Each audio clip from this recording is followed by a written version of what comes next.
ശ്രീമാൻ SNDPയുടെ സംസ്ഥാന general secretary Shri Vellappally Natesan അദ്ദേഹം പ്രതിനിധാനം ചെയ്യുന്ന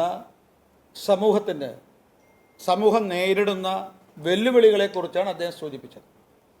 അദ്ദേഹം നേതൃത്വം നൽകുന്ന പ്രസ്ഥാനം ഏത് വിഭാഗത്തെയാണോ പ്രതിനിധീകരിക്കുന്നത് അവരുടെ പിന്നോക്കാവസ്ഥയെക്കുറിച്ചാണ് അദ്ദേഹം പറഞ്ഞിട്ടുള്ളത്. സ്വാഭാവികമായിട്ടും അത് പറയാനുള്ള അർഹത ശ്രീമാൻ വെള്ളാപ്പള്ളി നടേശനുണ്ട്.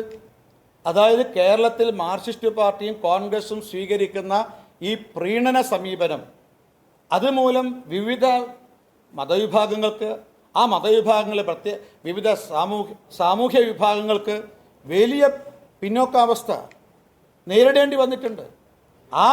ആ പിന്നോക്കാവസ്ഥയെക്കുറിച്ചാണ് ശ്രീ വെള്ളാപ്പള്ളി നടേശൻ പരസ്യമായിട്ട് പറഞ്ഞിട്ടുള്ളത്. അതിന് അദ്ദേഹത്തിന് പറയാനുള്ള അർഹതയുണ്ട് എന്നുള്ള അഭിപ്രായമാണ് ഞങ്ങൾക്കുള്ളത്. ഏറ്റവും പുതിയ വാർത്തകളും വിശേഷങ്ങളും വിരൽ തുമ്പിലറിയാൻ സീ മലയാളം ന്യൂസ് എല്ലാ ഡിജിറ്റൽ പ്ലാറ്റ്ഫോമുകളിലും ലഭ്യം.